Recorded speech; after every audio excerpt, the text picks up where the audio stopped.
कर लेता हूँ। ये रिकॉर्डिंग ऑन हो चुकी है ताकि ये सेशन में यूट्यूब पर अपलोड कर सकूँ और आपके लिए रिवीजन के लिए काम में आएगा। ठीक है, और मैं आपको आज एक अपना यूट्यूब चैनल भी दिखा देता हूँ जहाँ पर आप ये सारे वीडियोस देख सकते हो। अगर आपने अपना यूट्यूब खोला तो यहाँ पे आपको सर्च बॉक्स में डालना है डायनेमिक बुल्स, आपको टॉप पे मिल जाएगा। अगर आपने ये नाम सर्च किया तो आपको टॉप पे चैनल मिल जाएगा। इससे आपको सब्सक्राइब करना है और यहाँ पर आपको सारे कोर्सेज मिल जाएंगे और आने वाले जो भी नई वीडियोस होंगी वो यहाँ पर अपलोड की जाएंगी। तो यहाँ पर पुराने वाले वीडियोस भी आप देख सकते हो। अगर समझ में आए तो अच्छी बात है, नहीं समझ में आया तो क्लास में हम यहाँ पर लेंगे ही वो सारी चीज़ें। यहाँ पर जो भी काम की वीडियो वो देख लो आप। ठीक है। तो 2 दिन हमने माइंडसेट पे काम किया था कि गरीब लोगों का माइंडसेट कैसे होता है, मतलब हमारे जैसे मिडिल क्लास लोगों का माइंडसेट कैसे होता है और अमीर लोगों का माइंडसेट कैसे होता है। तो 2 दिन में हमने वो पूरा कवर किया और आज अपना स्टॉक मार्केट का तीसरा सेशन सॉरी। तो इस वाले सेशन में हम समझेंगे कि स्टॉक मार्केट होता क्या है। राइट, स्टॉक मार्केट होता क्या है हम इस वीडियो में आज के इस टॉपिक में कवर करेंगे। तो एक मिनट दीजिए मुझे।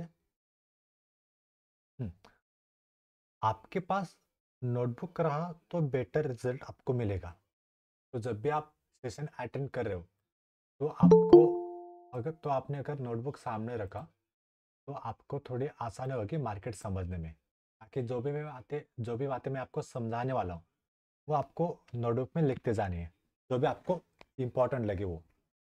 ठीक है, और अगर आपको समझ में नहीं आया तो आपको मुझे पूछना है कि ये टॉपिक मुझे समझ में नहीं आया, तो आप मुझे रिपीट करके बताइए, तो मैं आपके लिए वो रिपीट कर दूंगा। ठीक है, डरने की कोई बात नहीं है, कभी भी पूछ सकते हो, लेकिन लाइव सेशन में पूछो। बाद में पूछोगे तो मैं शायद जल्दी रिप्लाई ना दे सकूं, और यहाँ पर मैं आपको डिटेल में बता सकता हूँ। राइट, यहाँ पर मैं आपको डिटेल में बता सकता हूँ। 1 मिनट।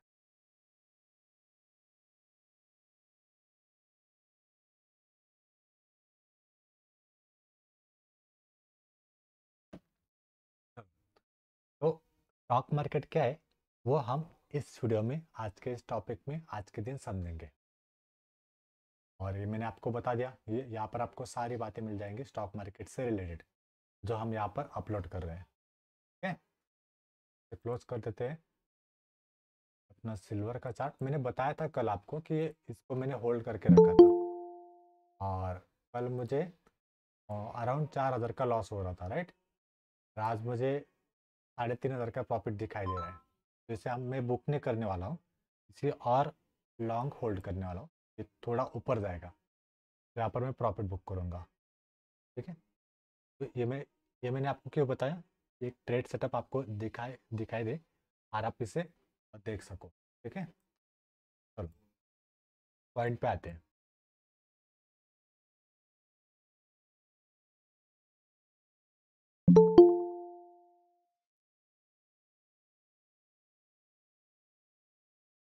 हम्म, तो स्टॉक मार्केट एक्चुअली है क्या वो हम समझेंगे। What is stock market. ठीक है, देखो बहुत सिंपल है। मान लीजिए 2 पर्सन है, एक मैं और एक मेरा दोस्त। तो मेरा नाम अमोल है, आपको पता है। राइट, और एक मेरा दोस्त है, फ्रेंड।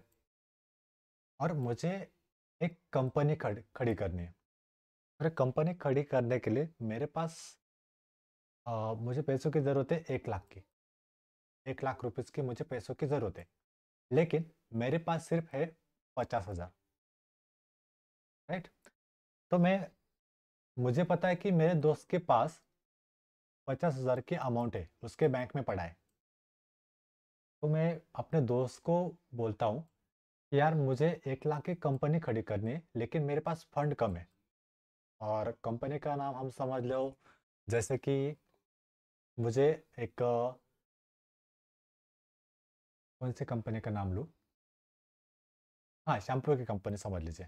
ठीक है, कोई भी शैम्पू जो यूज़ होता है, ठीक है। एक शैम्पू की कंपनी खड़ी करनी, एक मेरा खुद का प्रोडक्ट है, यहाँ पर मेरे पास सिर्फ 50,000 है और मुझे 1 लाख की कंपनी खड़ी करनी, मुझे स्टार्टअप करना है, लेकिन मेरे पास तो पैसे है नहीं। तो मैं अपने दोस्त को कांटेक्ट करूँगा, उसको बोलूँगा कि यार मुझे 50,000 चाहिए तेरे से। तो मेरा दोस्त बोलेगा कि ठीक है चल मैं तुझे 50,000 दूंगा, लेकिन उसमें मेरा क्या फ़ायदा, मेरा क्या फ़ायदा, राइट। अगर आप किसी से पैसे मांग रहे हो या फिर आप किसी को पैसे दे रहे हो तो आप खुद का फ़ायदा देखोगे ना। वैसे ही मेरे दोस्त ने मुझे पूछा कि अगर मैं तुझे पैसे दूँ और तेरे बिजनेस में पैसे दे रहा हूँ तो मुझे क्या फ़ायदा होगा। तो मैं अपने दोस्त को बोलता हूँ कि ठीक है भाई, तू मुझे 50,000 दे रहा ना, मतलब आधा अमाउंट दे रहा ना मुझे, तो मेरी कंपनी में जो भी प्रॉफिट होगा उसमें से आधा परसेंट, मतलब 50% मैं तुझे शेयर करूँगा। क्या करूँगा, तुझे शेयर करूँगा। तो ये डील डन होती है, हम दोनों में कुछ बॉन्ड वगैरह कुछ भी साइन होता है, आपको पता है बॉन्ड साइन होता है, और स्टैंप वगैरह पे लिखने के बाद हमारे के बीच में बॉन्ड हो गया। बॉन्ड हो जाने के बाद मैंने अपने खुद की 1 लाख की कंपनी खड़ी की, से पैसे लिए और मेरी कंपनी खड़ी हो गई।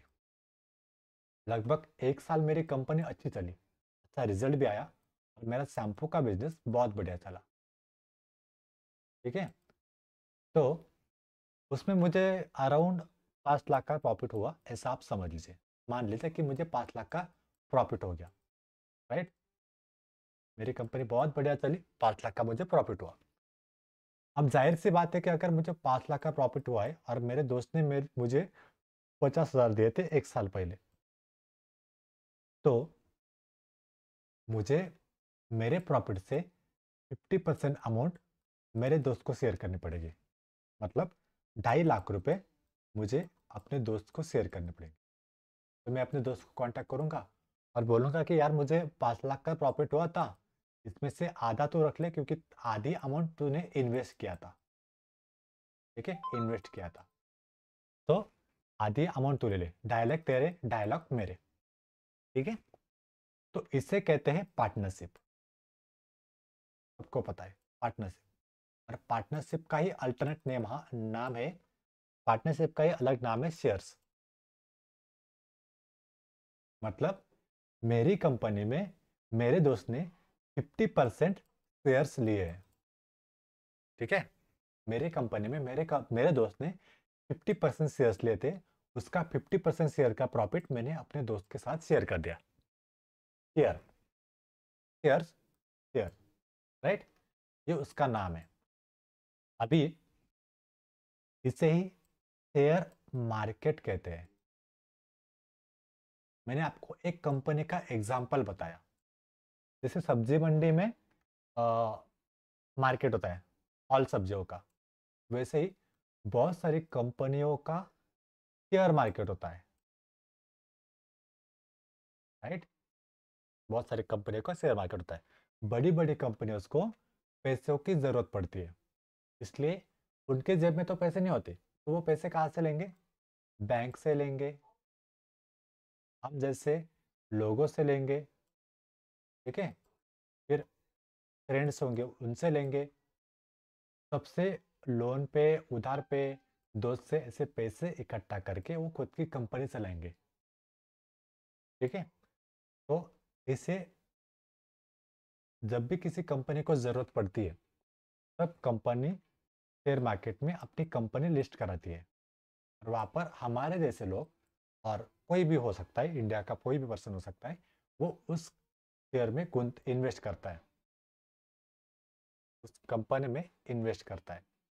तो हम उस कंपनी के शेयर्स होल्डर है, होल्ड करना, शेयर्स होल्डर है। आपने जो भी कंपनी में शेयर्स लिए और उस शेयर्स को आपने लॉन्ग टर्म के लिए होल्ड किया है, तो उनको शेयर होल्डर कहेंगे। अगर मैंने टाटा का शेयर लिया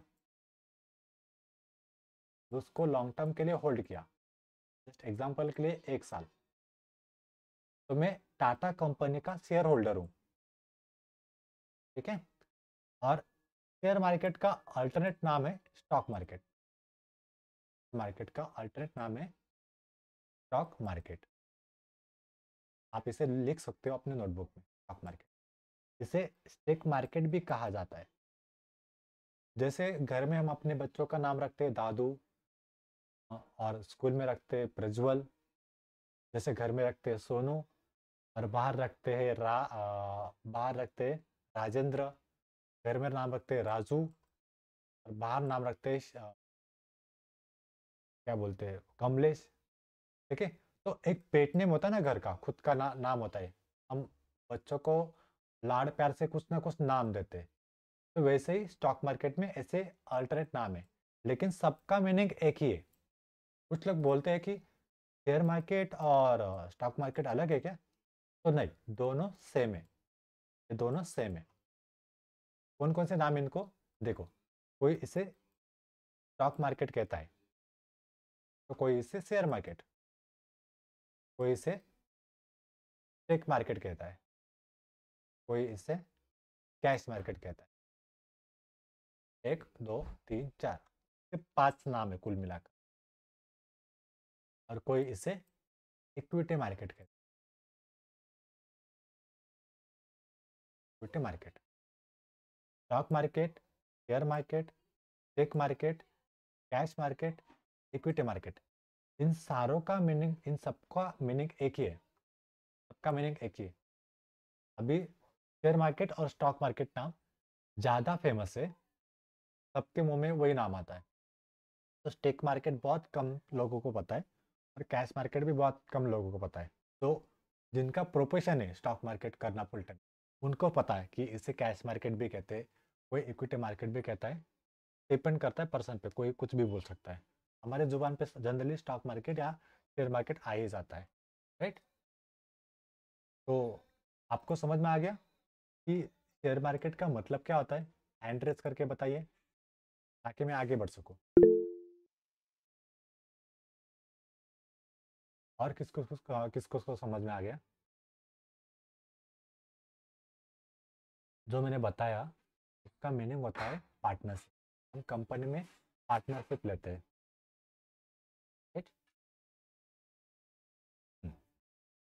तो आपको समझ में आ गया है कि स्टॉक मार्केट एक्चुअली होता क्या है। हम कंपनी में पार्टनरशिप लेते हैं, कंपनी को ज़रूरत पड़ती है पैसों की, तो वहाँ पर हम पैसे क्या करते हैं, इन्वेस्ट करते हैं। इन्वेस्ट करते हैं, मराठी में गुंतवणूक। राइट।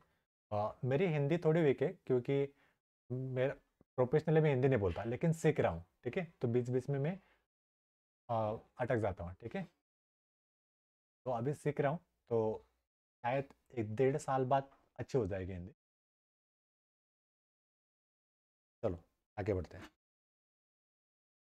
देखो, मैं आपको बैंक का पूरा सिस्टम बताता हूँ। पुराने ज़माने में एक बार्टर सिस्टम थी, बार्टर। बार्टर, आपको पता नहीं है, एक बार्टर सिस्टम थी। जब नोट नहीं था ना, ये नोट नहीं था ना, तब बार्टर सिस्टम थी। क्या करते थे पुराने ज़माने में? एक मान लीजिए 2 पर्सन है, 2 पर्सन है। ठीक है। अगर उसके इसके पास चावल है और इसके पास आटा है, तो यहाँ पर अगर इसको, 1 मिनट।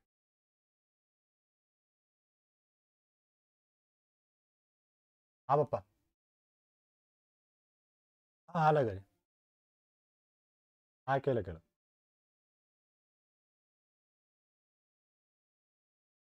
तो पुराने ज़माने में एक बार्टर सिस्टम था। राइट।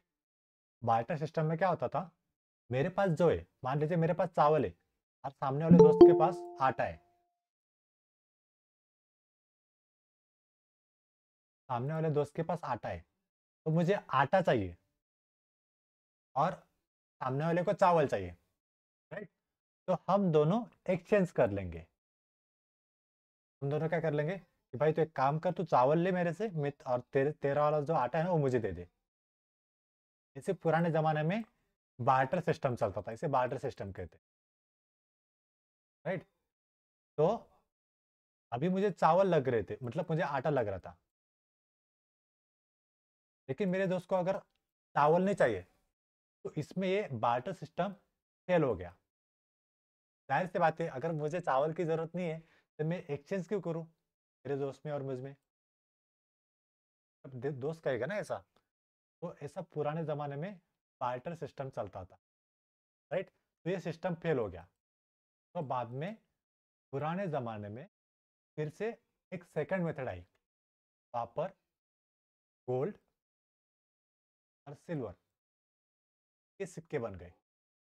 उन्हें इनके सिक्के बनाने चालू कर दिए। ये बहुत से कम लोगों को पता है। ये सिस्टम मैंने मतलब मैं पहले पढ़ाई करा था ना कुछ दिनों पहले, शायद 6-7 साल पहले, तब मुझे पता चला कि पैसों के पहले कैसा ट्रांजैक्शन चलता था लोगों के बीच, कैसे नहीं थे, राइट? तो देखो, पहला बार्टर सिस्टम फेल हो गया क्योंकि जिसको चावल चाहिए लेकिन आटा नहीं चाहिए, तो दोनों में एक्सचेंज नहीं हो सकता था ना, राइट? तो इसलिए बाद में एक सेकंड मेथड आई लोगों में। उन्होंने क्या किया, गोल्ड और सिल्वर के सिक्के बनाए। तो जिनके पास ज़्यादा सिक्के थे वो सिक्के देकर, और जो भी चाहिए था चावल, आटा, गेहूँ जो भी चाहिए था वो ले लेते हैं। लेने के बाद का काम हो जाता था। लेकिन पुराने ज़माने में चोरी और डकैती भी होती थी। तो सिक्के बहुत बड़े बड़े, पुराने ज़माने में गोल्ड बहुत ज़्यादा सस्ता था और उसकी साइज़ भी बड़ी थी, कॉइन की बड़ी साइज़ में था।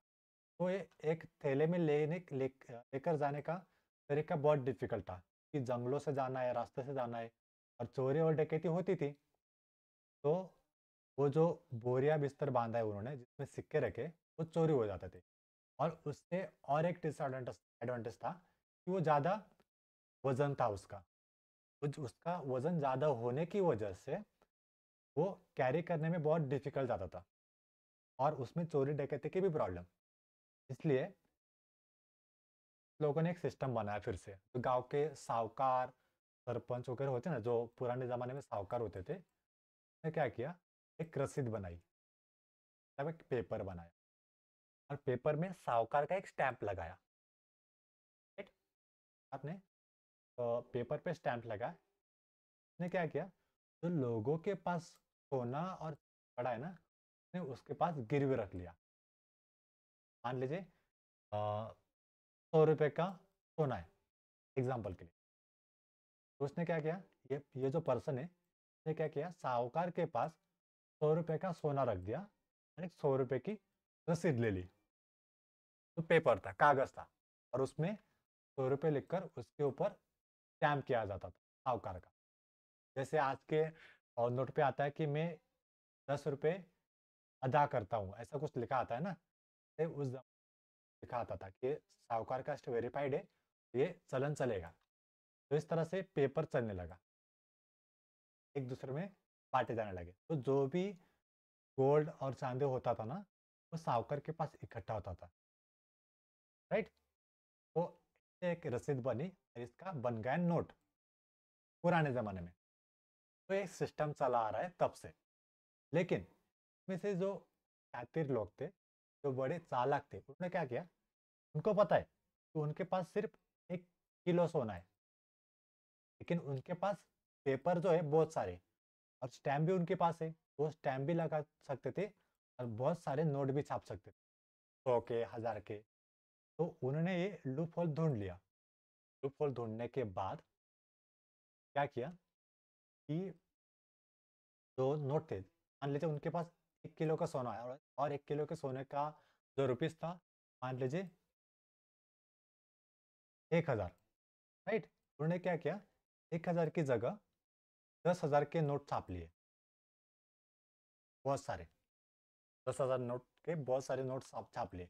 अभी लोगों को थोड़ी पता है कि साहूकार के पास 1 किलो सोना है, लेकिन वो 1,000 रुपये की जगह 10,000 वाले नोट्स बेच रहा है या फिर ट्रांजैक्शन करवा रहा है, राइट? तो ये लूप होल था।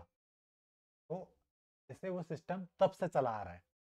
अभी हमारा जो गोल्ड होता है वो आरबीआई के पास है, आरबीआई में इकट्ठा होता है, reserve bank of India, right?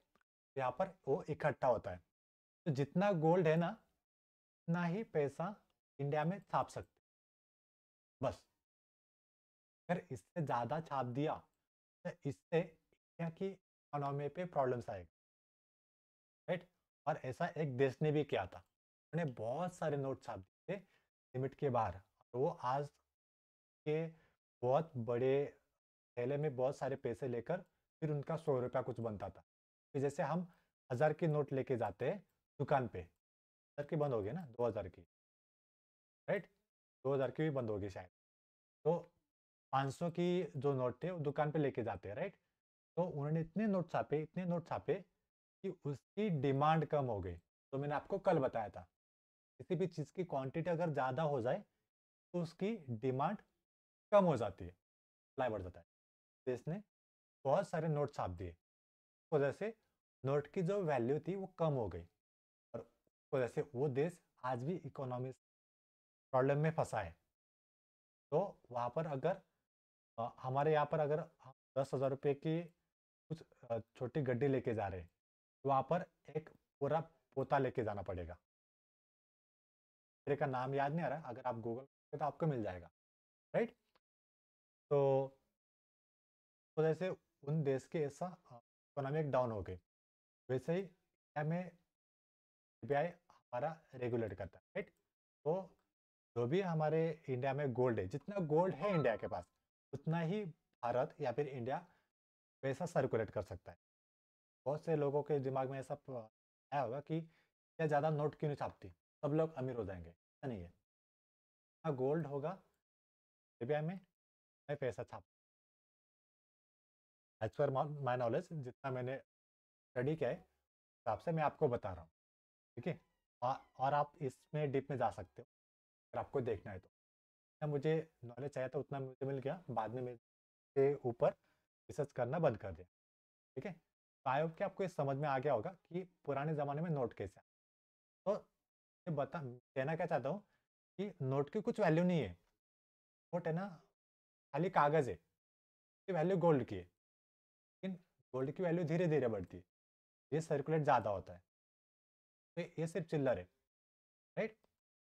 तो जो कुछ है वो गोल्ड है, तो आरबीआई में पड़ा है, वहाँ से सब कुछ रेगुलेट होता है, ठीक है। तो देखो, तो यही जो फंडा था बैंक ने करा। आज का जो बैंक है ना, जो हम बैंक में पैसा डालते हैं, जैसे बैंक में सेविंग है, राइट। अबे बैंक 1 लाख का पैसा अगर में रख रही है, तो बैंक का कुछ पैसा तो बढ़ने वाला। बैंक क्या करेगी, बैंक ये पैसे लोन पे दे देगी, राइट। बैंक को भी पैसा चाहिए, तो जो भी हम बैंक में पैसा रखते हैं वो डेड होता है, मरा हुआ, की ग्रोथ कभी भी नहीं होने वाली, कभी भी ग्रोथ नहीं होने वाली, राइट। तो जहाँ पर पैसों की ग्रोथ नहीं हो रही वहाँ पर कभी भी रखने नहीं चाहिए, वहाँ पर पैसे, वहाँ पर पैसे कभी भी रखने नहीं चाहिए। आपका पैसा, हमारा पैसा यूज हो रहा है स्टॉक मार्केट, जो लोग एफ का है, फिर एफडी का है, जो भी फंड है, जो भी है, कुछ भी है, फिर एसआईपी का है, फिर पेंशन का पैसा है, जो भी गवर्नमेंट जॉब में रिटायरमेंट के बाद मिलता है। पेंशन तो अभी शायद बंद हो चुका है, और जितना भी पीएफ, एफडी, एसआईपी, पेंशन, सब कुछ जो पैसा है वो सारा जाता है स्टॉक मार्केट, ठीक है। फिर जिनका पीएफ पड़ा होता है ना, उन्होंने कभी सोचा नहीं कि ये पीएफ बढ़ता कैसे। पीएफ का जो पैसा होता है ना वो स्टॉक मार्केट में आता है, स्टॉक मार्केट में बढ़ता है, उसके बाद 9% का, 8 या 9% का इंटरेस्ट पीएफ पे मिल जाता है, के ऊपर होती है कंपाउंडिंग। सबने पता होगा लेकिन वो बाद में पता होगा, राइट। तो जो बैंक में पैसा पड़ा होता है ना, वो कभी भी पड़ा नहीं होता। अगर मान लीजिए आज की कंडीशन में बैंक में कोई गया, सारे के सारे लोग गए, तो बैंक में 6% जो अमाउंट है वो बाहर दी जाती है, और जो 10% होती है ना वो बैंक में सेव सेव होती है। सिर्फ 10% अमाउंट ही बैंक में पड़ी है, 90% अमाउंट बाहर सर्कुलेट हो रही है। फिर आज के आज, फिर कल के कल, सब के सब बैंक वाले एक ही दिन में चले गए, सबने बोला कि मुझे पूरा को पूरा अमाउंट चाहिए चाहिए 100%, तो बैंक पैसे नहीं दे सकती।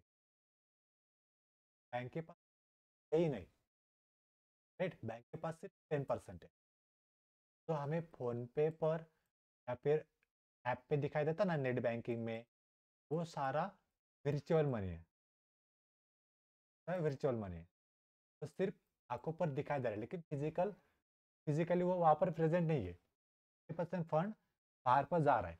हम बैंक में पैसा रखते हैं, वहाँ का वहाँ पर रखने के बाद वहाँ से हम लोन देते हैं। वहाँ पर हमारे इंटरेस्ट कितना लगता है? 12%, 14%, 20%, 4%, 3%, इतना इंटरेस्ट वहाँ पर लग जाता है। हमारा ही पैसा, हम पर ही इंटरेस्ट। क्यों? हम बैंक में पैसा रख की बात है, लेकिन कुछ सर्टन अमाउंट तक। ज़्यादा अमाउंट यहाँ पर रखनी नहीं है। अगर ज़्यादा अमाउंट रखोगे तो जो इन्फ्लेशन है, जो महंगाई है, वो तो बढ़ने ही वाली है। कुछ सालों पहले 5 रुपए का पावड़ा मिलता था, फिर 10 का हुआ, फिर 12 का हुआ, 30 का होगा, फिर 25 का होगा, 30 का होगा। इन्फ्लेशन बढ़ती जाएगी, राइट। लेकिन हमारी जो इनकम है, इनकम सोर्स है, वो बढ़ेंगे नहीं। तो हम ये इन्फ्लेशन को बीट कैसे करेंगे? मान लीजिए आपने एफडी कराया, एफडी कराया, एफडी पे कितना मिलता है? 6%, 7%। उसमें भी टैक्स वगैरह लग जाता है। फिर आपने 1 साल का एफडी कराया, में आप मान लीजिए आपको 5% ही मिला, 5% मिलता है, 5%, 6%, 6% मिल जाता है, ठीक है। तो क्या आपने एफडी कराया, 1 लाख का 5% मतलब कितना हुआ? 5,000 हुआ। तो इसमें से 2 गुना बड़ा यहाँ पर आपने 5% निकाला ना, तो 7% से इन्फ्लेशन चल रहा है, 2% आगे ज़्यादा चल रहा है, 7-8% से इन्फ्लेशन बढ़ रहा है। तो बैंक में पैसे बढ़ते नहीं, यहाँ पे क्या होता है, वो डेड होते हैं, तो जिंदा नहीं, वो मरे हुए। तो को काम पे लगाओ, फिर लोग काम पे लगाते, गरीब लोग पैसों के लिए काम करते। एक इमेज था मेरे पास, बता नहीं सकता, वहाँ पर खेती में लड़का था, मतलब क्या बोलते, खेत में जो वो मशीन होती है, बैल होते हैं। तो आगे एक आदमी वो खड़ा हुआ आगे खींच रहा है, राइट। तो यहाँ पर वो पैसों के लिए काम कर रहे हैं। ये यहाँ पर वो बैलगाड़ा खींचेगा, तब उसको पैसा आएगा। और एक एक दूसरा इमेज था, वहाँ पर उसने क्या किया, आगे एक आदमी लगाया, पीछे उसके बैलगाड़ा लगा दिया, वहाँ से अपने आप उससे पैसे आ रहे हैं। कंसेप्ट वहाँ पर दिखाया गया, बहुत अच्छी इमेज, शायद मुझे अभी मिलेगी, ठीक है। तो देखो, सीधा एफडी पे आते हैं। तो महंगाई बढ़ रही है 7% और 8%, और एफडी मिल रहा है हमें 5% और 6%। तो इसमें क्या रिटर्न मिला? कुछ नहीं। 2% तो हम घाटे में, ठीक है, 2% हम ऑलरेडी घाटे में। तो एफडी कराने से कुछ नहीं होता। अभी एफडी वालों को कैसे बेनिफिट होता है मैं आपको बताता हूँ। ये जो चीज़ होती है वो बैंक वाले कभी बताते नहीं, ठीक है, क्योंकि वो उनका इंटरनल बिजनेस है। अगर ये सबको पता चल गया तो वो क्या कमाएंगे? देखो, मैंने बताया कि एक जो पैसा होता है स्टॉक मार्केट आता है। अगर मैंने बैंक में दिए एफडी के लिए, 1 साल के लिए मैं एफडी करूँगा, तो बैंक वालों को अगर मैंने 1 लाख रुपए दिए, सामने वाले ने एफडी कराई है, तो उसमें एक कंडीशन होती है कि आप इसको बीच में ब्रेक नहीं कर सकते, तब निकाल नहीं सकते। अगर आपने बीच में ब्रेक किया कि तोड़ दी, तो आपको पेनल्टी लगेगी। पेनल्टी मतलब उसमें चार्जेस लगेंगे, राइट। क्या लगेंगे? चार्जेस लगेंगे, मतलब हमारा ही पैसा और खुद पे ही चार्ज लगेंगे। तो वो क्यों लगते हैं आपको पता है? वो बताता हूँ। कि आप 1 लाख रुपए का ये कराते हो, में वो 1 लाख का फंड पूरा जाता है स्टॉक मार्केट। बैंक वाले जो होते हैं ना, स्टॉक मार्केट में इन्वेस्ट करते हैं। स्टॉक मार्केट में मिनिमम 12%, 14%, 3%, 40%, 50%, कभी कभी डबल भी मिल जाता है। डिपेंड करता है वो कैसे मार्केट में पैसे लगा, राइट। अगर उनको कंपनी में स्टॉक मार्केट 1 लाख के ऊपर 40% का रिटर्न मिल गया, मतलब बैंक वालों ने 40,000 कमाए, 40,000 कमा लिए, और हमें एफडी कितनी मिलने वाली थी? 5%। तो 1 लाख में उनको 5,000 देने में क्या प्रॉब्लम है? राइट, 5,000 देने में उनको क्या प्रॉब्लम है? 35,000 रुपीज़ वो ऑलरेडी प्रॉफिट में है, और सिर्फ आपको 5,000 रुपीज़ दिए उन्होंने, बस। आप भी खुश, वो बहुत ज़्यादा खुश। ये बैंक का इंटरनल बिजनेस है जो बताया नहीं जाता। पीएफ का भी वैसा ही है। पीएफ में हमारा फंड पड़ा रहता है ना, हर महीने 2,000 4,000 होता है बैंक, पीएफ में पड़ा रहता है, वो भी जाता है स्टॉक मार्केट। वहाँ पर गवर्नमेंट भी क्या करती है, वहाँ पर 25%, 30% प्रॉफिट निकाल लेती है। पीएफ वाले पर्सन होते हैं वो 8-9% रिटर्न दे देती है। पीएफ वाले खुश, वो भी खुश। तो पैसों को काम पे लगाओ, तो कि ग्रोथ होने होगी। हम काम करते हैं पैसों के लिए, लोग काम को लगाते हैं पैसों को। ये डिफरेंस है हम में और अमीर लोगों में। ये मुझे पहले पता नहीं था, बाद में जब स्टडी करने लगा धीरे धीरे, जब स्टॉक मार्केट की एक समझ आई, तब पता चला कि हाँ, एक बिजनेस ऐसा होता है और बिना काम के लोग ऐसे पैसे कमाते। तो समझ में आ रहा है सबको मैं क्या बता रहा हूँ? जस्ट करके बताइए, बताइए किस किस को पता था ये सिस्टम, बार्टर सिस्टम पुराने ज़माने में कैसे चले, कैसे बने, को पता था आया ना? गोल्ड का ये बार्टर बहुत रेयर पर्सन से 1 या 2% को नहीं पता, वो भी लोग लेंगे ना, अभी 2-3 पता होगा।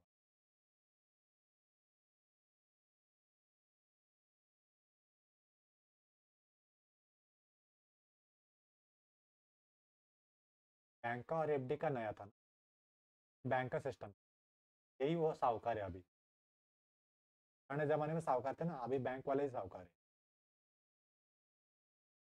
ठीक है, तो अपने पैसों को सेव मत करो, इसे काम पे लगाओ,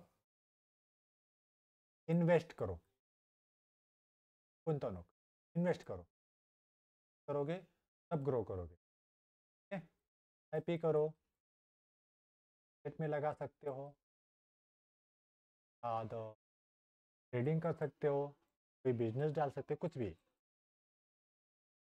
ठीक है, अभी देखो, आपको मैं और एक सिस्टम, बैंक में जो मैंने 1 लाख रुपये डाले हैं, पैसा रतन टाटा, ये सारे लोग हाईएस्ट इंटरेस्ट अमाउंट पे लेके जाते हैं, मतलब ज़्यादा ब्याज पर। तो बैंक वालों को पता है कि ये बड़ा आदमी है, तो उसको 20% के ब्याज पर दें, 30% के ब्याज पर दें, राइट? तो ज़्यादा रिजल्ट नहीं मिलेगा उसमें, तब उसको इंटरेस्ट ज़्यादा जाएगा। इसलिए कंपनी वाले क्या करते हैं कि जो हमारे जैसे लोग होते हैं ना, उससे पैसे लेते हैं। अगर बैंक से लिया तो इंटरेस्ट देना पड़ेगा, हम जैसे लोगों से लिया तो बिना इंटरेस्ट में काम हो जाएगा, जीरो इंटरेस्ट। तो स्टॉक मार्केट बड़े बड़े में भी फायदा होता है, उनको भी होता है। सिर्फ हमें स्टॉक की कंपनी कैसी है, उसका स्टडी कैसे है, वो आप हमें पता होना चाहिए। फिर मुझे बताइए कि क्रिकेट किसको पता है? क्रिकेट कौन कौन देखता है? नहीं भी पता होगा तो सबको महेंद्र सिंह धोनी तो पता होगा, राइट?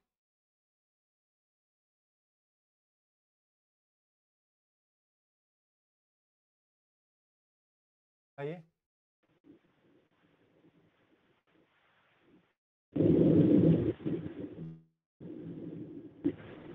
हाँ सर, बोलना चाहते हैं।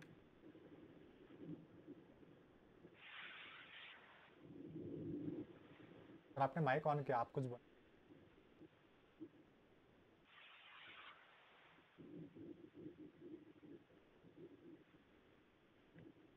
चलो पॉइंट पर आते हैं। तो देखो, स्टॉक मार्केट के बारे में अभी तो आपको धीरे धीरे पता चल रहा है, हम धीरे धीरे फ्लो में जा रहे हैं, टिप में जा रहे हैं, राइट। तो क्रिकेट, MS धोनी किसमें बेस्ट है, कौन से स्किल में बेस्ट है? एस धोनी का स्किल क्या पता है आपको? एस धोनी का स्किल है वो अच्छा कीपर है, वो कीपिंग बहुत अच्छा करता है। ये क्या रहते हैं ना, रॉड जंपर के पीछे वो खड़ा होता है ना, वो MS धोनी, तो वहाँ पर वो बेस्ट है। कैसे पता चला वो बताता हूँ। जो भी पर्सन क्रिकेट देखता है, वो पिछले 5-6 सालों से या फिर 7-8 सालों से देख रहा है MS धोनी। ये हर बार कीपिंग के लिए खड़ा रहता है और ये कीपिंग में बहुत लोगों को आउट कर देता है, राइट। तो उसने क्या देखा, उस पर्सन ने, कि पिछले 5 सालों का या फिर 7-8 सालों का डेटा देखा, उसकी हिस्ट्री देखी, वो हर मैच में देखा। तब उसको पता चला कि MS धोनी एक अच्छा कीपर है क्रिकेट में। के बाद अच्छी बैटिंग करने वाला कौन है, सचिन तेंदुलकर। कैसे पता चला? तो एनालिसिस करके, स्टॉक में जैसे एनालिसिस करते हैं वैसे क्रिकेट में भी एनालिसिस किया, करने के बाद लोगों को पता चला। तो वो भी डायरेक्ट इनडायरेक्टली एनालिसिस कर रहे थे क्रिकेटर्स का, कैसे उनका डेटा देख के, कि पिछले 5 सालों से या फिर 6 सालों से या फिर 10 सालों से सचिन तेंदुलकर बहुत अच्छी बैटिंग करता है। कैसे पता चला? वो उनकी, वो जो पर्सन है जो मैचेस देखता था, वो उनकी हर मैचेस देखता था, राइट। तो स्टॉक मार्केट में क्या होता है कि ये शेयर ऊपर जाने वाला है या नीचे जाने वाला है, जो ऊपर जाने वाला है या फिर नीचे जाने वाला है, ये पता चलता है स्टॉक मार्केट के उस कंपनी की हिस्ट्री देख के। तो उस कंपनी का पास्ट हमें पता है, अगर उसका पास्ट का रिजल्ट अच्छा है, वो ऊपर जा रहा है पास्ट का रिजल्ट, तो शायद वो फ्यूचर में अच्छा ऊपर जा सकता है। ये एक तरह का प्रिडिक्शन है। 10वीं में हमने सीखा था प्रोबेबिलिटी। प्रोबेबिलिटी का मतलब होता है संभाव्यता, मतलब चांसेस, ये चांसेस है, गारंटी नहीं है, राइट। वो भी मैं आपको डीप में बताऊंगा, फिलहाल के लिए इसे साइड में रखिए। अभी आपने एक देखा होगा, तो क्या बोलते हैं उनको, वेदर का एक लगाते हैं, अनुमान लगाते हैं कि 7 जून को, 8 जून को, या फिर 7 या 9 जून के अंदर बारिश होने वाली, और वो एग्जैक्ट तारीख बताते हैं, 7 को के बीच एग्जैक्ट बारिश होने वाली, और 7 या 8 तारीख को बारिश होती है। हम सोचते कि अरे कैसे पता चला कि 7 या 8 तारीख को बारिश होने, तो उन्होंने तारीख बताई, तारीख को बारिश हुई, मान लीजिए 8 तारीख को बोला था, 8 तारीख को बारिश हो गई। कैसे पता चला? मैं बताता हूँ। एक पुराना डेटा देखा जाता है, के पास डेटा होता है, हिस्ट्री होती है। 2001 में 7 जून को बारिश हुई, 2002 में 8 जून को बारिश हुई, 3 में फिर से 7 जून को बारिश हुई, 4 में फिर से 9 जून को बारिश हुई, 2005 में 7 जून को बारिश हुई। तो ये क्या हो रहा है, हर साल 7-8-9, 7-8-9 की तारीख के बीच बारिश हो रही, तारीख के बीच बारिश हो रही। तो वो न्यूज़ में बता देते हैं वेदर वाले कि इस साल 7 या 9 जून के अंदर बारिश होगी, वेदर वाले बोलते। उसके बाद बारिश होती। कहाँ से पता चला? ने पिछले 5-6 सालों का रिकॉर्ड देखा, कि हिस्ट्री देखी, किस तारीख को बारिश हो रही थी, राइट। तो डेटा देखा जाता है, वैसे ही स्टॉक मार्केट में कंपनियों का डेटा देखा जाता है। अगर आपने कंपनी का डेटा देख लिया, आपने देखा कि कंपनी का पास्ट परफॉर्मेंस अच्छा है, तो आप यहाँ से प्रेडिक्ट कर सकते हो कि इसका फ्यूचर ऐसा रहेगा। कभी कभी ऐसा होता है ना कि जैसे कि कंपनी ने मतलब वेदर वालों ने बोला कि 10 जून को बारिश होने वाली है, एग्जैक्ट वो बोल देते, और उस दिन बारिश नहीं होती। फिर उस दिन हम बोलते कि यार ये वेदर वाले ना कुछ भी बोलते, 10 जून को बोला कि बारिश होने वाली है लेकिन बारिश बारिश नहीं हुई, राइट, ऐसा बोला जाता है। तो कभी कभी प्रिडिक्शन गलत भी साबित हो सकता है। वैसे ही स्टॉक मार्केट में अगर आप 5 बार गलत हो तो शायद आप 2 बार या 1 बार भी गलत हो सकते हो। और जब आप गलत होते हो तब आपको एक रिस्क मैनेज करना है, राइट। आई होप कि आपको समझ में आ रहा है कि मैं क्या बोल रहा हूँ। पर इसके बताइए कि जो मैंने बताया आपको समझ में आया। एक समझ में नहीं आया का हैंड नीचे रहेगा ना, फिर से बताऊं।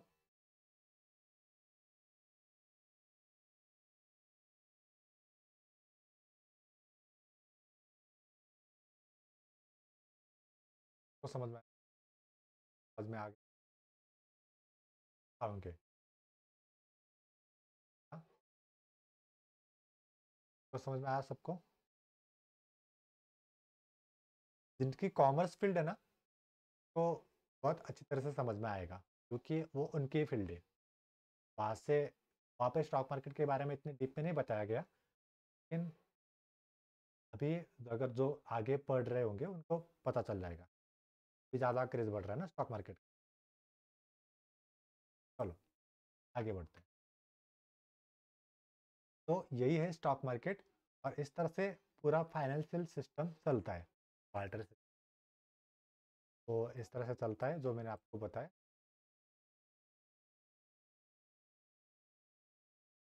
ये क्लियर किए। अरे डे 3 था आज का। तो अभी भी और क्वेश्चन है, पूछ सकते वाले टॉपिक के बारे में जो भी टॉपिक समझ, वो आप मुझे यहाँ पर टाइप करके पूछ सकते हैं।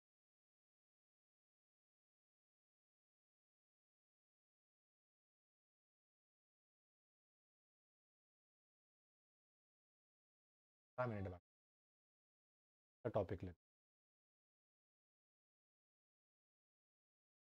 देखो, स्टॉक मार्केट में 2 टाइप के मार्केट है, देख सकते हो। प्राइमरी मार्केट और एक सेकेंडरी मार्केट।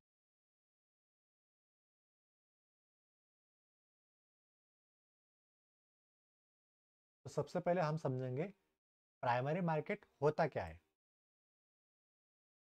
तो मैंने आपको पहला वाला एग्जांपल दिया ना, कि मेरा दोस्त था, कि मैंने उससे 50,000 उधार लिए, उसे कहा जाता है प्राइमरी मार्केट। क्या उसे कहा जाता है प्राइमरी मार्केट, राइट। एकदम सिंपल है, ज़्यादा कुछ डीप में बताने की ज़रूरत नहीं, एकदम शॉर्टकट मैंने आपको बता दिया है। कि जो मैंने पुराना वाला सिस्टम बताया ना, मेरे दोस्त से मैंने 50,000 उधार लिए, फिर मैंने 1 लाख की कंपनी खड़ी की, इसे प्राइमरी मार्केट कहते हैं। प्राइमरी मार्केट में क्या आता है, IPO का फुल फॉर्म है इनिशियल पब्लिक पब्लिक ऑफर। तो जब भी कोई कंपनी स्टॉक मार्केट में लिस्टेड होती है, तब वो कंपनी खुद का आईपीओ लाती है, आईपीओ लाती है। और आईपीओ लाने के लिए उनको जाना पड़ता है सेबी के पास। और सेबी जो है उसका मीन है सिक्योरिटी बोर्ड ऑफ एक्सचेंज। यहाँ पर सारे अप्रूवल डॉक्यूमेंटेशन करने पड़ते हैं।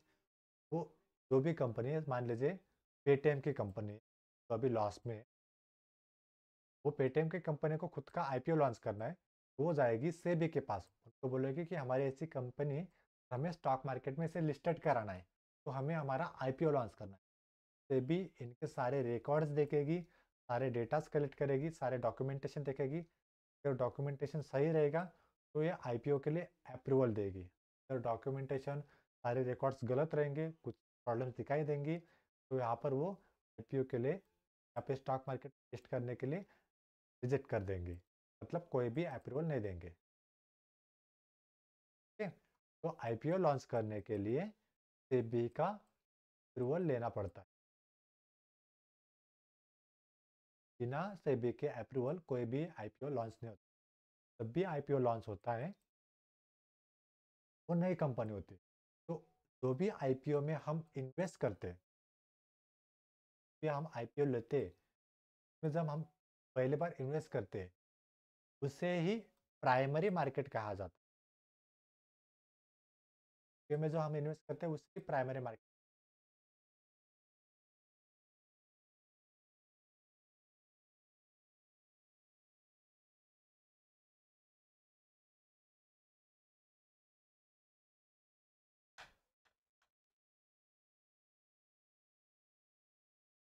ठीक है, तो जो कंपनी लिस्टेड हुई जिसका आईपीओ लॉन्च हुआ, आईपीओ लॉन्च होने के बाद मार्केट लिस्ट हुई और उस आईपीओ में हमने इन्वेस्ट कर दिए। आईपीओ में हमने क्या किया, इन्वेस्ट कर दिए, तो वो हमारा प्राइमरी मार्केट हुआ। तो भी हम पैसा कंपनी में लगाते हैं, आईपीओ में लगाते हैं, वही पैसा कंपनी यूज़ करती है खुद की कंपनी की ग्रोथ के लिए। जो भी कंपनी को नीड होगी, ज़रूरत होगी, वो कंपनी इन्वेस्ट कर देती है। ये हो गया अपना आईपीओ। सेकेंडरी मार्केट क्या है, उसके लिए मैं आपको एक अदर एग्जांपल देता हूँ, दूसरा एग्जांपल अभी देख लीजिए। वही वाला एग्जांपल लेंगे लेकिन थोड़ा अलग तरीके आपको समझाने के लिए। मेरी कंपनी थी शैम्पू की, उसमें मेरे 50,000 थे और मेरे दोस्त के 50,000 थे, राइट। तो उसने क्या किया, इसमें जो 50,000 थे ना, 50,000 के शेयर थे ना, उसमें से 25,000 के शेयर अपने दोस्त में बांट दिए कि एक काम कर, मेरे पास 50,000 शेयर है, तो इसका आधा हिस्सा ले ले मेरे वाला। इस कंपनी का, मेरी कंपनी का जो 25% शेयर के मेरे वाले दोस्त के फ्रेंड के पास है, वाले पास, थर्ड वाले पर्सन के पास। और इसने क्या किया, और दो लोगों को इसे बांट दिया, 12% शेयर तू ले ले, 12% तू ले ले। तो ये जो सेकंड चल रहा है ना, इसने क्या किया, अभी इसके पास कुछ नहीं बचा, इसने बेच दिया, राइट, दोनों को बेच दिया। फिर ये 12% इसने इसको बेच दिया, ये 12% को बेच दिया। ऐसे घूम रहा है, एक के पास दूसरे के पास, के पास फिर दूसरे के पास। तो हर किसी के पास ही घूम रहा है इस तरह से, के पास जा रहा है, दूसरे के पास आ रहा है, फिर तीसरे के पास आ रहा है, फिर चौथे के पास आ रहा है। तो इसे ही सेकेंडरी मार्केट कहा जाता है। बस, अब मेरे पास अगर बॉन्ड है, मतलब एक पेपर है, उसमें लिखा है कि 100 रुपये का शेयर है। अरे पेपर मैं क्या करता हूँ, अपने दोस्त को दे देता हूँ, 100 रुपये में ले लेता हूँ। फिर ये पेपर दोस्त के पास गया, उसने क्या किया, उसने अपने दोस्त के पास भेज दिया और उसने इससे 100 रुपये ले लिए। ऐसे घूम रहा है, पेपर घूम रहा है, ऐसे घूम रहा है। तो इसे ही सेकेंडरी मार्केट कहा जाता है। प्राइमरी मार्केट में क्या आता है, जो इनिशियल स्टेज में पैसे लगाते हैं वो कंपनी लेती है, वहाँ पर का पैसा यूज होता है कंपनी में। आई होप कि आपको आईपीओ भी समझ में आ गया होगा। आपको सम डिफिकल्ट आ रही होगी, आप मुझे चैट बॉक्स में बता सकते हैं। आया यस और नो, मैसेज करके बताइए।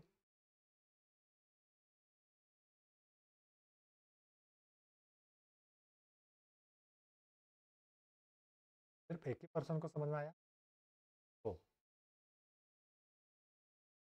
2 पर्सन को, मैम को नहीं समझ में आया, तो उनके लिए ये रिपीट करना। चलो फिर से रिपीट करते हैं।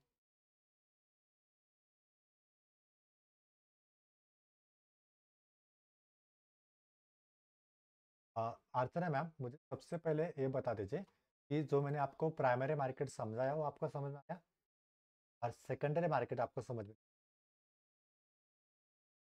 समझ में आया तो मुझे मैसेज में बता दीजिए, दोनों फिर से बता दो।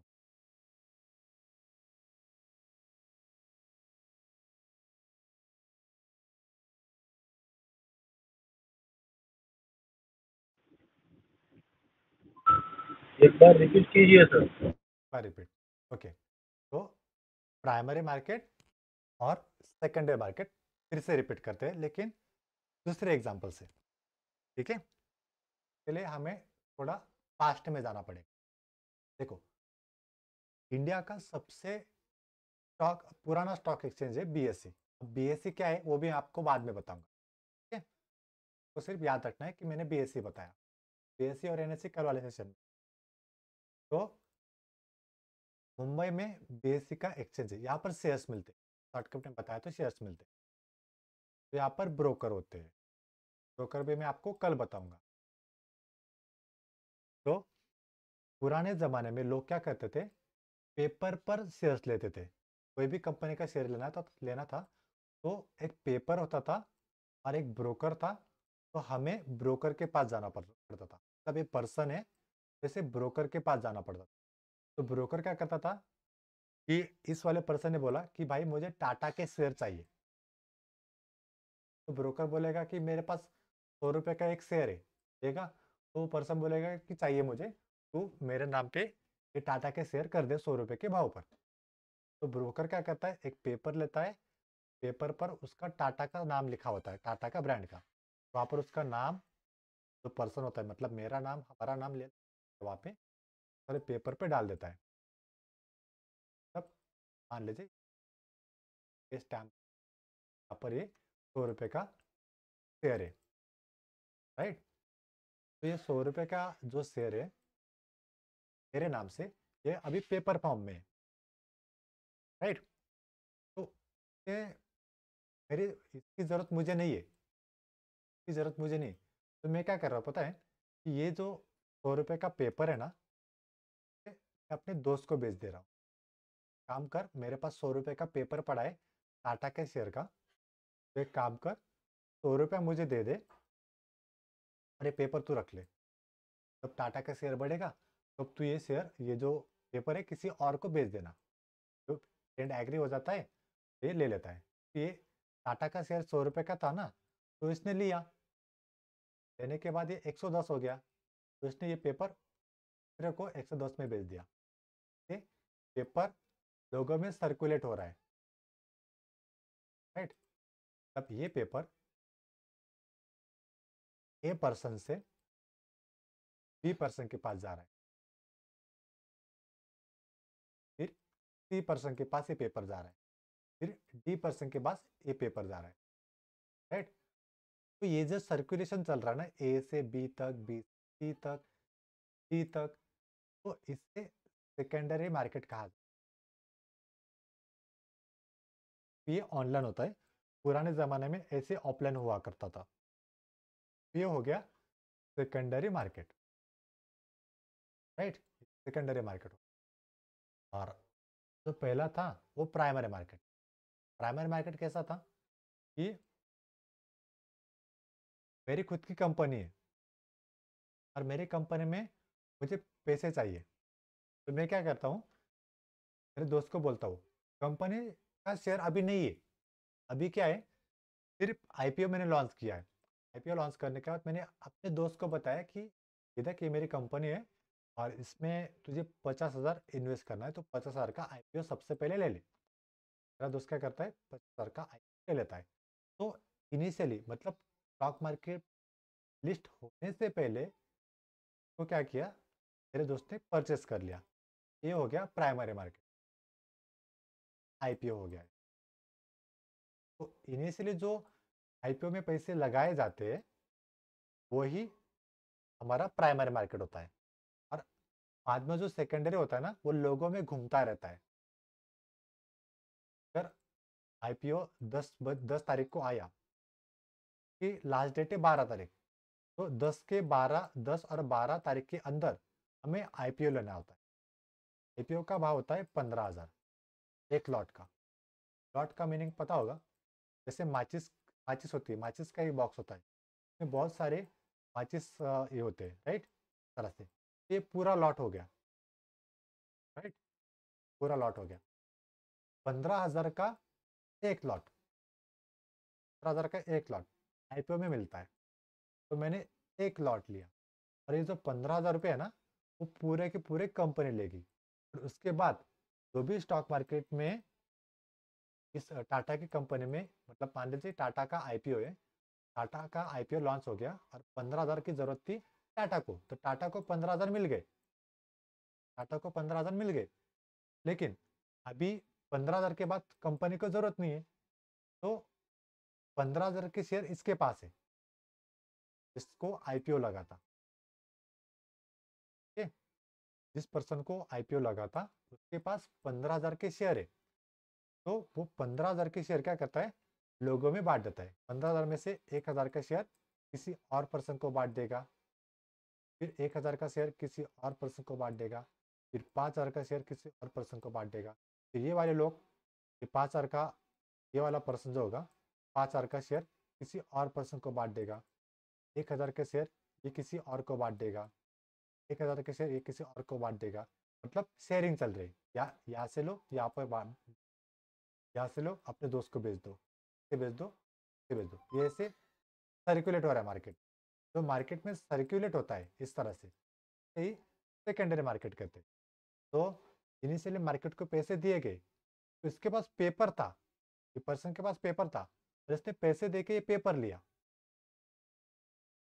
तो आईपीओ में तो पैसे मिल गए कंपनी को, टाटा की कंपनी को पैसे मिल गए, और इसके पास, इसने आईपीओ लिया था, इसके पास एक पेपर आ गया, 15,000 का पेपर आ गया। ये 15,000 का पेपर जो था ना, इसने क्या किया, बॉन्ड करके सबको शेयर्स डिवाइड कर दिए, तरह से सब, सबके सब डिवाइड कर दिए, तरह से। इसे प्राइमरी मार्केट कहा गया, और जो के बाद सर्कुलेट हुआ सेकेंडरी मार्केट कहा जाता है। सर आपको अभी समझ में आ गया?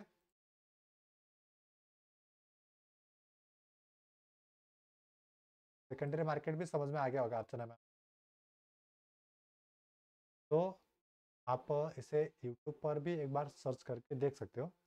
अगर डिफिकल्ट लगे यूट्यूब पर तो मत देखिए, यहाँ पर ही आप कवर कर सकते हो। कि क्या होता है ना, हर किसी का एक्सप्लेनेशन करने का तरीका कुछ अलग होता है।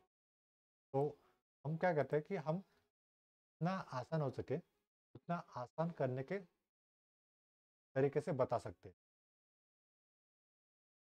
जितना मेरी तरफ से हो सकता है उतना हम आसानी में इसे एक्सप्लेन करेंगे, ठीक है। अगर आपको डिफ़िकल्ट लगा, आपको मुझे बताना है कि ये डिफ़िकल्ट था, कि कई दूसरे एग्जाम्पल से बताओ ताकि मैं समझ पाऊँ, ठीक है।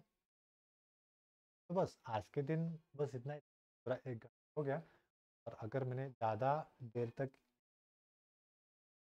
तो पुराना वाला हम कवर किया है, फिर ज़्यादा प्रेशर आ सकता है, 1 घंटा ही लेंगे।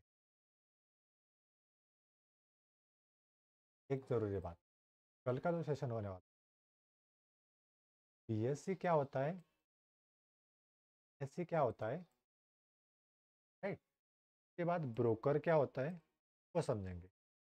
ये आगे और कुछ टॉपिक कवर लायक होगा, तो वो भी कल वाले सेशन में कवर करेंगे। तो बीएससी जो है वो एशिया खंड में सबसे पुराना वाला स्टॉक एक्सचेंज है। तो एक्सचेंज का मतलब क्या होता है, बीएससी क्या होता है, ब्रोकर क्या होता है, सब हम कल समझेंगे, ठीक है।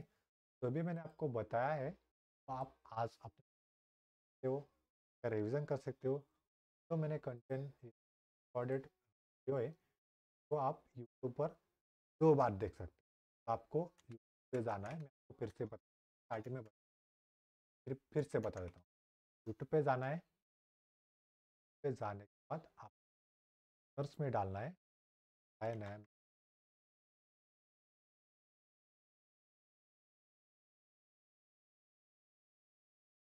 नाम आपको डालना है। यहाँ अपना खुद का चैनल है, यहाँ पर आपको ये सारे वीडियोस मिल जाएंगे। डे 1 का अपलोड किया था, और डे 2 का, कल और परसों का यहाँ पर वीडियोस में अपलोड कर दिए, पुराने वाले वीडियोस देख सकते हो।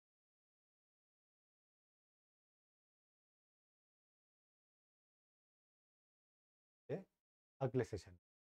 Good night. अब एग्जिट कर सकते हैं।